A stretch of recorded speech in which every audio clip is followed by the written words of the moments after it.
An amazing day to all of you. Today, I will be presenting to you the description of this course, Transformative Education through Critical Approach. In this course, we will consider facts and realities about ourselves.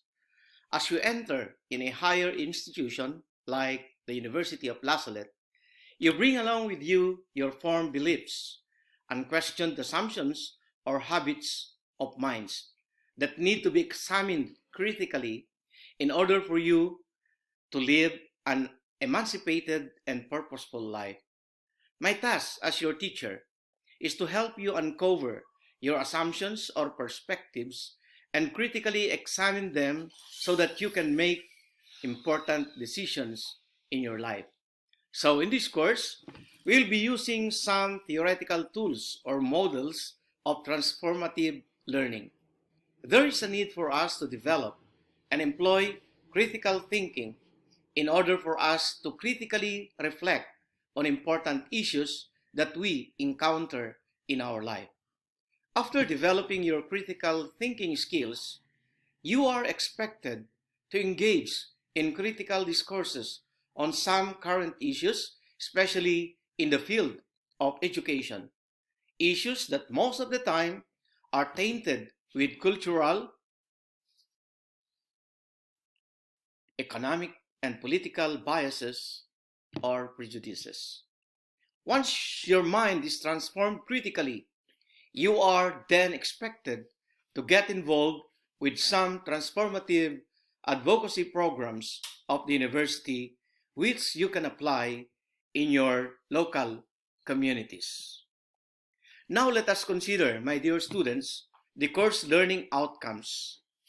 At the end of the course, you are expected to be capable of explaining transformative learning theory and its basic concepts, critically re-examine assimilated assumptions, beliefs, feelings, and values using transformative learning theory. You are also expected to evaluate the assumptions of power-induced, politically sustained, and socially constructed world. Hopefully, you will be able also to identify conflicts of power and interest manifesting in the wider social, institutional, and political context.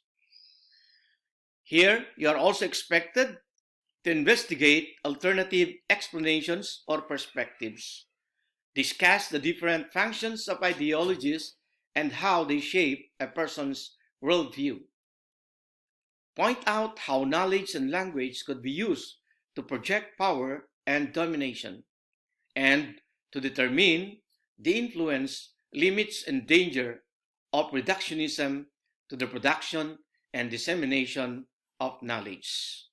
In addition to that, at the end of the course, you are all expected to be able to distinguish the semantics and pragmatics of this course, to identify errors in arguments, to explain the relationship between human interest and knowledge, to use critical discourse analysis to examine the issue of power asymmetries, manipulation, exploitation, and structural inequalities in the field of education, media, and politics.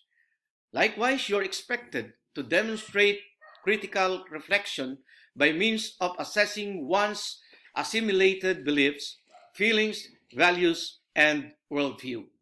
Also, you are expected to appraise the reasons supporting their beliefs and those of other people, and apply taxonomy of learning domains to formulate interesting academic questions. And hopefully, you will be able to design and implement a transformative learning advocacy initiative. Okay, dear students, these are all the course learning outcomes that are expected of you. And now, I would like to show you the course outline. We'll be having 6 weeks in dealing with this transformative education through critical approach. For the first week, we'll be having this overview of transformative learning and diagnosing the learner's assumption. and we'll be discussing the transformative aspect as well as the nature of assumption. For the second week, we'll be dealing with ideology in a transformative way of learning, also transformative learning through power, and we will discuss also fallacies. After which, we'll be having our prelim examination. For the third and fourth week, we will be considering reductionism, complex nature of language, knowledge, and interest. And then after that, we will be having our midterm examination. And for the last 2 weeks, we'll be discussing transformative learning through critical discourse, transformative learning through critical reflection, and developing critical thinking skills, formulating questions using taxonomy of learning and transformative advocacy. And after the 6th week, we'll be having our final examination. And congratulations if you will be able to finish the 6 weeks of our study of transformative learning or transformative education through critical approach.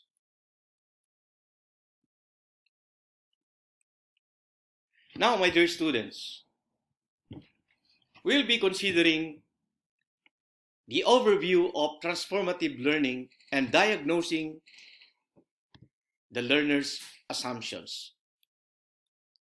Here, you are expected to identify some problematic frames of reference and correct them, and transform some basic assumptions you learn from the old traditions, culture, and even family orientation, and contrast the kinds of assumptions by citing concrete examples. So let us proceed. Transformative learning theory was developed by Jack MEZIROW. As you can see, Jack MEZIROW is an American sociologist and educator.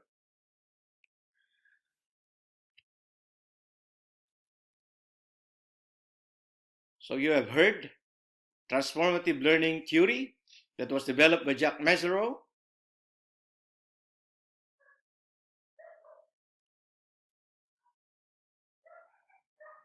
Jack MEZIROW is a graduate of Bachelor of Arts as well as Master of Arts in Social Sciences and Education from the University of Minnesota, and he has also a doctorate degree in adult education from UCLA.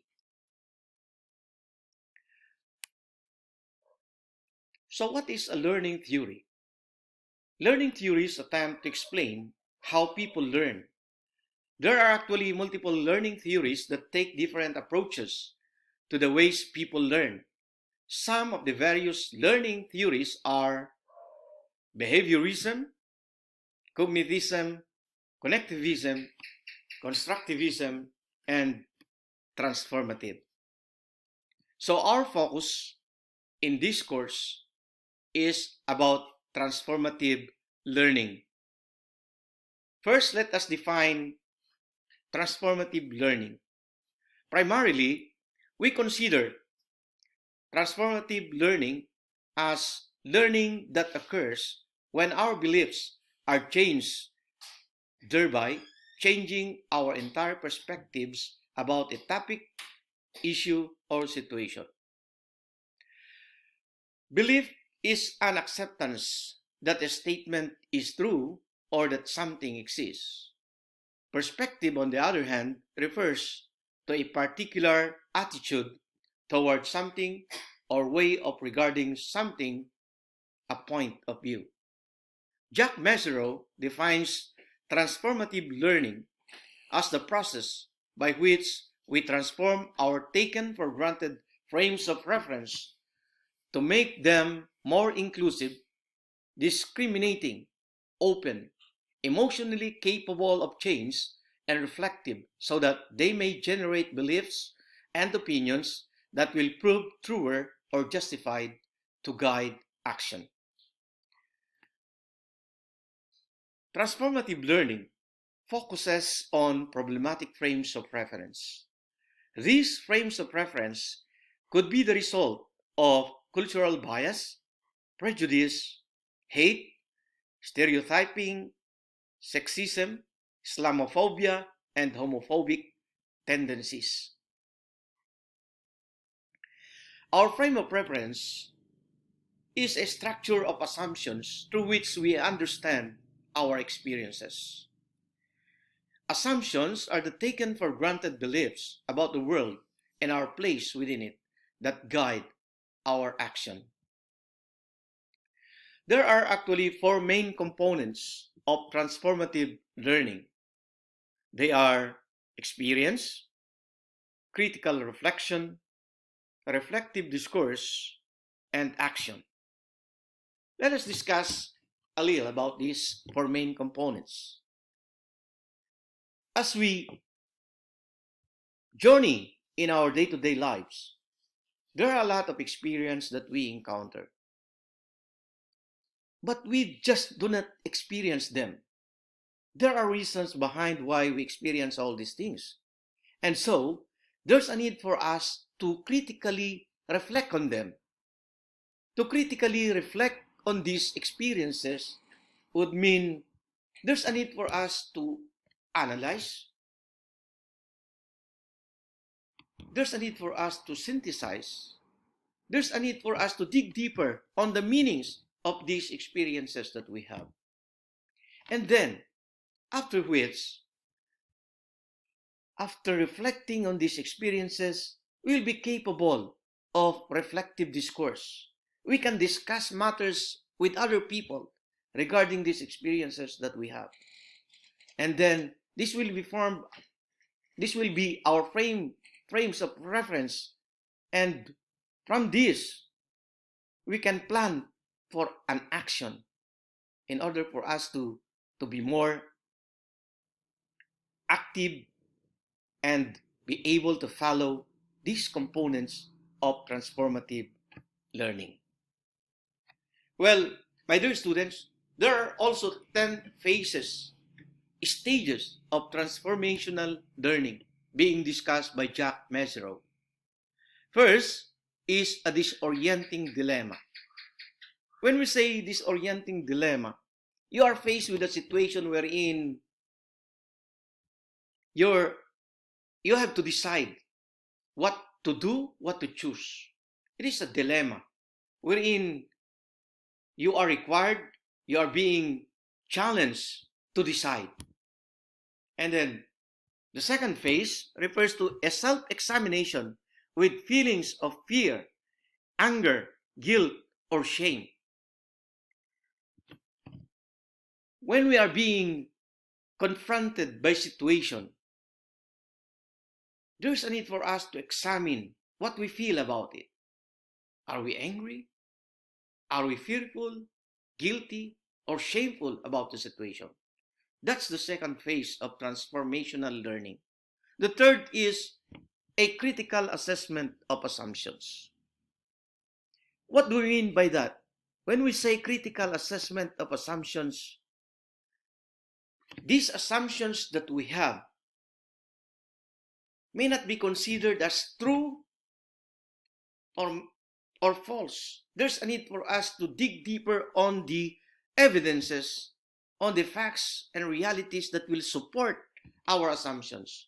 So that is what we mean when we say a critical assessment of assumption. You have to see to it that your assumption is truer or it is justified. Okay, let us proceed to the fourth phase of transformational learning.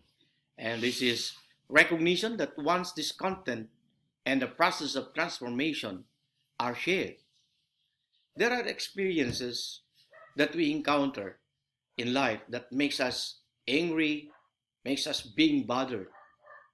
And seemingly we think that we are the only one experiencing that. But that's not the case. When we share this experience to others, we find out that even others are also being bothered by such situation. Why? It is because according to Jack MEZIROW, these this content and the process of transformation are being shared. That is the fourth phase. The fifth phase is exploration of options for new roles, relationships, and actions. There is this desire within us to explore options for new roles, like maybe a change in your career path, relationships, finding new friends, like that, and doing some actions. That's the fifth phase of transformational learning. The sixth phase is planning a course of action. In our lives, we really need to plan, because when you fail to plan, you are planning to fail. So on the seventh phase, this is acquiring knowledge and skills for implementing one's plans. Once we have this course of action, once we have this plan of action, then there's a need for us to meet these plans. And how are we going to do that? By acquiring knowledge and skills for implementing our plans. The eighth phase is provisionally trying new roles. As we move on in our lives, sometimes we try new roles. We have to deal with different roles in life. We become a father, we become a mother, and that's another role. Okay, so that's the eighth phase. Ninth phase is building competence and self-confidence in new roles and relationships. An example for this is when you enter another vocation, being single to being married, then now you will try to build competence and self-confidence in trying to respond to that role that is given to you, and trying to make your new relationships work. That is ninth phase, building competence and self-confidence in new roles and relationships. And the last phase, according to Jack MEZIROW, is a reintegration into one's life on the basis of conditions dictated by one's perspective. So, those developed perspectives, those learnings that we have, will now be reintegrated in our lives. So, these are the 10 phases of transformational learning according to Jack MEZIROW. Okay, let us move on, and let's try to consider this time the strengths of the theory, the transformative learning theory. First strength of the transformative learning theory is it is a highly social process. Yeah, it really involves a process. The second one is it allows for self-reflection. Third, a confidence builder. And fourth, it encourages emotional maturity. So there are 4 strengths of this theory. If there is a strength, there is also a weakness of this theory. There are weaknesses of this theory, and these are the following. Not all learning is transformational. Not all that we learn will transform us. We have to accept that. Second is overuse in higher education. In higher education, this is always being used, the transformative learning theory. And the third is requires risk-taking, because there's a need for you to take the risk of changing, of transforming your life. And the fourth one is time-consuming, because there are 10 phases that you have to follow in order for you to fully transform. So these are the weaknesses of the theory. And to conclude, we can say that transformational leaders of the 21st century are the people who will lead the way in finding answers and solutions to our local, national, and global problems. And I believe you can be among them. Take note. Okay, dear students, we'll proceed to our first learning activity. But for the meantime, I will not be giving you, I'll just be describing to you what this learning activity all about. This is identification and explanation of problematic frames of reference. I'll just be sending the learning activity in our GC in the next few days. Okay, so let's proceed.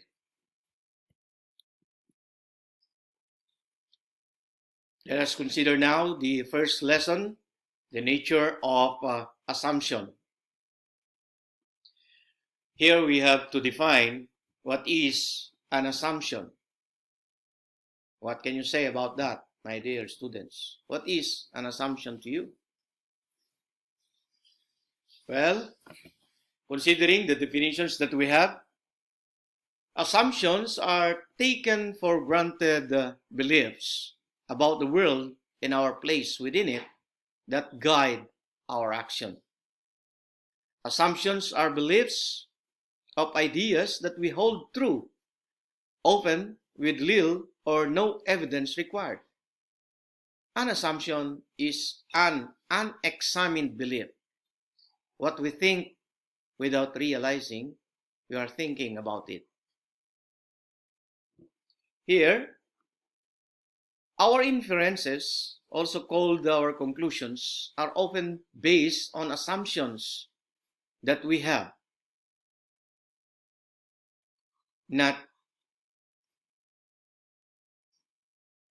but we have not thought about it critically. These inferences sometimes are not being thought critically. Who is a critical thinker? A critical thinker is someone who is attentive to assumptions because these assumptions are incorrect or sometimes misguided. So we can infer that just because we assume something is true does not mean it is. What we think is true sometimes is not really true because they are just assumptions. Let us try to differentiate facts from opinions. Facts are those things that are verifiable. They can be verified as true or false, while opinion is something that is arguable because they can either be true or false. They are subject to change.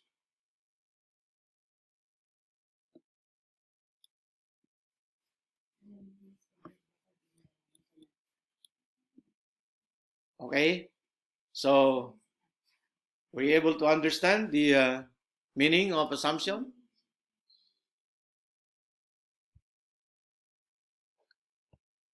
There are kinds of assumptions that are being discussed by Stephen Brookfield. In his book, Becoming a Critical Teacher,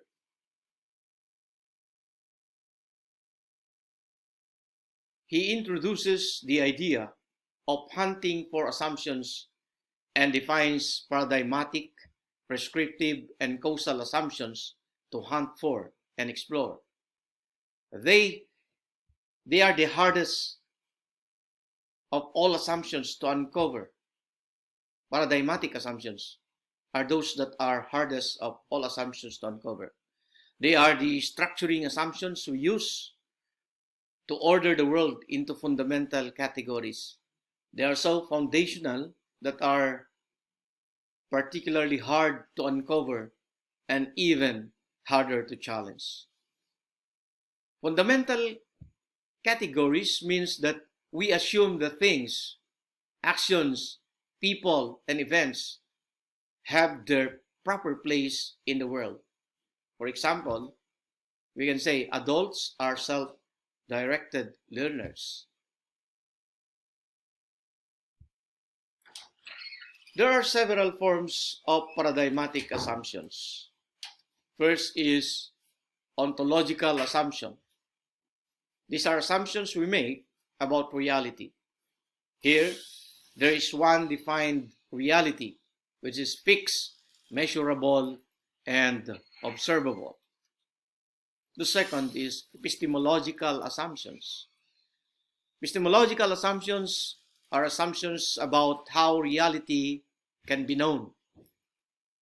Genuine knowledge, according to this assumption, is objective and quantifiable. The third form is cultural assumptions. These are cultural biases through which we interpret the world. Fourth is idiosyncratic assumptions. These are assumptions that are products of our individual interpretation of reality.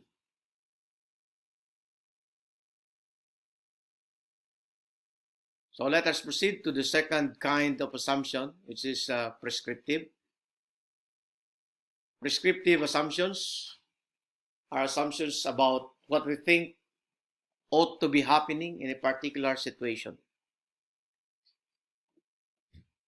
Example of this is teachers should engage students in collaborative learning activity to maximize learning. The third kind is causal assumptions. Causal assumptions are assumptions about how the different parts of the world work and about the conditions under which this can be changed. An example of this is when there is smoke, there is fire. When we say causal, there is the cause and effect. If I will do this, I presume that this will happen. We have some causal assumptions like a thought that death penalty can lessen some crimes.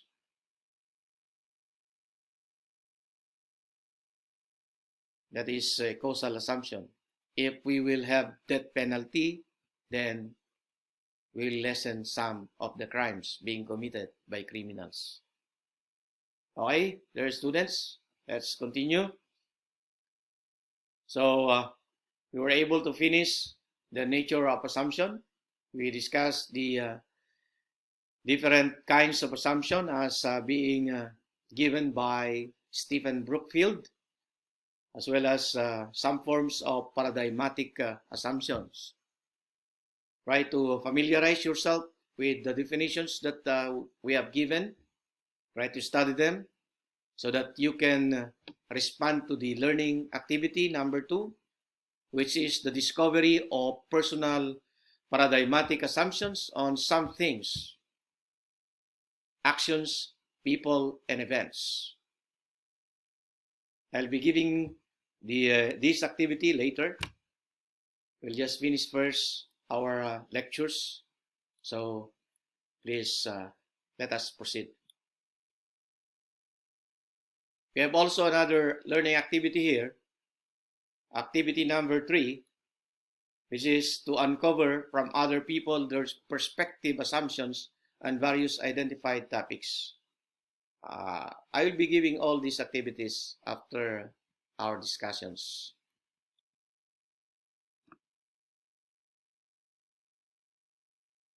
Okay, thank you for listening, and I hope that you are always safe. God bless. Take good care. If there are no important things that you have to do outside, you better stay home so that you can help other people save their lives. Thank you.